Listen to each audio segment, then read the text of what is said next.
Have you heard? Kushcon is headed to Tampa this August 6th and 7th. Network with more than 7,500 hemp and cannabis professionals, sample products from more than 300 brands, and take in over 70 educational sessions. Do you work in cannabis or hemp? Kushcon Tampa is the only place you can meet directly with the nation's largest distributors and retailers. Get tickets and learn more at kush.com/Kushcon. Plus, listeners of this show can save 50% on tickets with promo code PODCAST. Again, that's kush.com/Kushcon. See you there.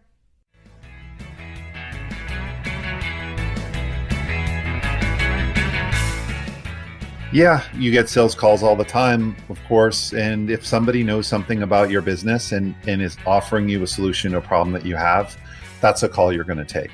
If the person is really trying to gather the most basic information about you and your business, that's going to feel very time consuming and feel like the person didn't do their homework. So we're just kind of like a cheat sheet for the sales rep so that they can do their homework a little faster and they can get out on the road and sell a little more. From the PodConx studios, high in the Rockies at the beautiful Beaver Creek Resort, it's the Raising Cannabis Capital Show.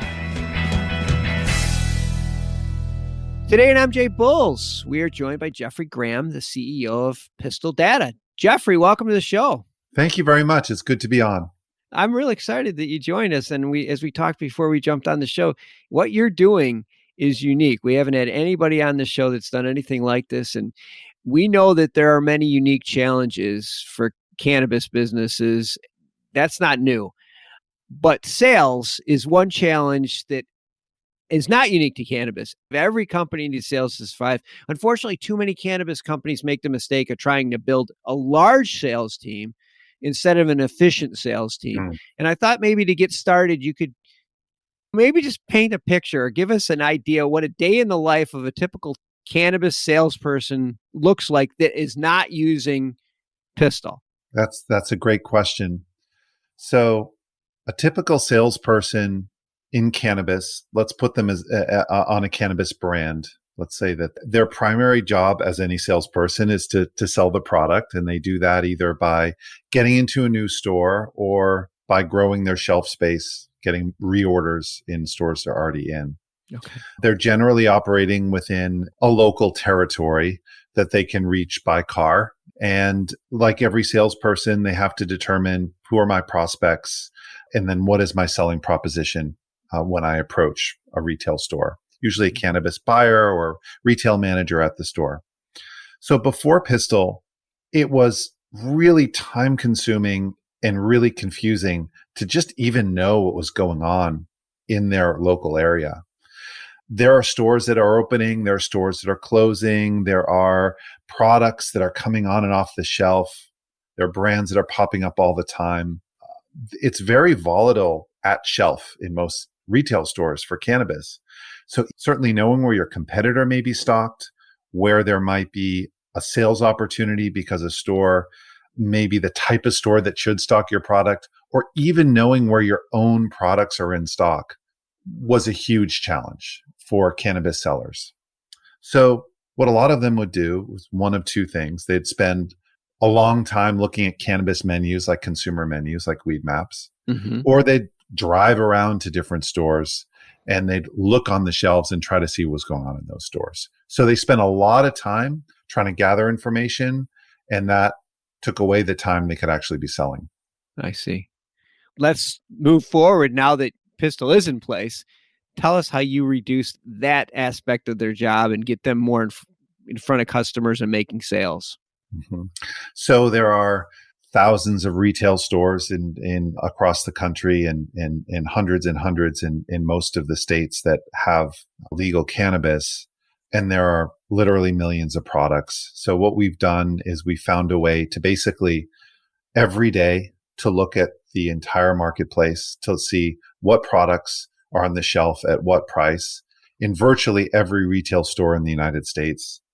We've taken that data, we've sort of been able to really clean and organize that data and then put it into a mobile application for salespeople which is very simple and tactical and says, hey, here are your prospects today. Here are your win back opportunities. Here's 3 stores that you're out of stock as of yesterday. If you want to explore a little bit more about the store, here's what's on the menu. Here's a hole in their menu. Here's where your competitor is out of stock and you may be able to go and conquest the store. So we've just tried to boil down this big data universe into something that's really easy and digestible for a salesperson in the field. That to me just seems overwhelming. Are you using the seed to sale software or access to that? Is that how you're finding this information? No, the problem with approaches that have been in the marketplace for a while that rely on partnerships with retail stores is they end up always having just kind of a low percentage of stores in the market. It's very hard to get a large percentage of stores to give you their data or a large percentage of brands to give you their data, right? You're always going to just have one hand on the elephant. Our approach is to take publicly available data that's available, whether it's about stores on the state website or it's about products on the e-commerce menu. All of that data that a consumer uses to understand where they can find their favorite products and where the best price. We take that information and we repackage it and organize it for salespeople. And that gives us an ability to provide a view of more than 90% of stores in every market that we operate in. So they can actually get down to the hyper local and store level.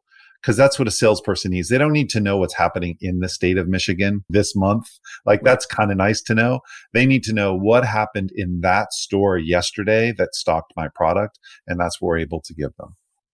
And I guess if you had like a run on a product, or you find that, let's just say a brand like Cookies is really kicking in within that brand that's really done well, you could probably tailor your pitch to a product in your brand that matches that. Yeah, totally. Yeah. So what we help salespeople determine is who to call and what to say. If you approach a store cold and you're selling 20 different products across 3 or 4 categories, what do you lead with? Yeah. How do you convince that buyer that they need that product? So by looking at what products are in stock, what have been in stock, how they're priced, you can approach and say, hey, look, I think you're light in the ultra premium flower category. Your 5 competitors in the area are stocking a lot of products in that way, and they're doing really well. Here's our product. Or the opposite. We have a value product and we can get a very low price product for your consumers to increase volume. Or we think you're light in a flavor or a certain form factor, or we think we're a better offering than this competitor that you're stocking in the store. So that just gives them a strategy to engage in a business conversation. And that's what most successful salespeople are able to do, is to solve the problem for the person that they're selling to. But unless you have information, you really can't do that effectively. And solving that problem makes the customer more dependent on you, more reliant on you. And so I could see where this gets to a point where they're anxious to take your call versus like, oh my God, another salesperson. If you're solving a problem for them because you know what their competitors are doing, that's got to be a huge advantage, because now you got your foot in the door every time you call. Yeah, you get sales calls all the time, of course. And if somebody knows something about your business and is offering you a solution to a problem that you have, that's a call you're going to take. If the person is really trying to gather the most basic information about you and your business, that's going to feel very time consuming and feel like the person didn't do their homework. So we're just kind of like a cheat sheet for the sales rep so that they can do their homework a little faster and they can get out on the road and sell a little more. Does your cannabis-related business need funding? Then you should reach out to Spin Capital. Spin Capital provides lines of credit, equipment and vendor financing, working capital, real estate loans, and more. Through their expansive network of capital partners, Spin Capital is able to secure cannabis businesses the most competitive financing terms possible. To learn more, go to spincapitalgroup.com.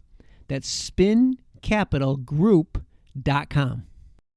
The discussion that we've had today has been mainly focused on like the retail side and sales to the retail side. Do you ever see what you're doing expanding beyond that?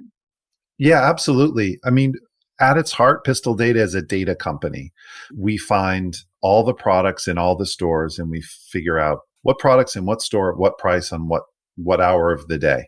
Yeah. And that's really useful for salespeople. But having worked at a cannabis brand, I know there are a lot of different parts of the industry that also need that information. An example of that is the retailer, him or herself. I was in Palm Springs last week. You walk down 4 blocks of Palm Springs, there's 10 different cannabis retail shops. They're all competing for the same consumer, whether they know it or not. So if you're selling to the same consumer, it's important to know what those other stores are doing. What do they have in stock? How are they pricing their product? I may want to be the cheapest store on the block, or I may want to be a premium store on the block with the most unique products, or I may want to have all of the trendy products, or I may want to have the core 10 products that we know that everybody wants. All of those different retail strategies require understanding what's happening in the market at the local level. So I think that's an example of where else our data could be used. The wheels are spinning. I'm thinking of so many places where you could use this. It's such a Awesome. good idea. And again, what I love about the idea the most is that it's pretty straightforward. It's not very hard to understand. And I'm shocked that you don't have a lot of competition, because this is what people really need.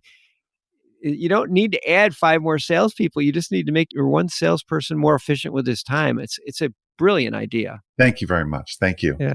And I'm going to have all the links to Pistil Data in the show notes. So if you're interested in making sales instead of searching for leads on the internet, click on the link, and I'm sure somebody from Pistil Data's team will be happy to talk to you. And Jeffrey, real pleasure speaking with you today. Thanks for doing this. Thank you very much. It was good talking to you.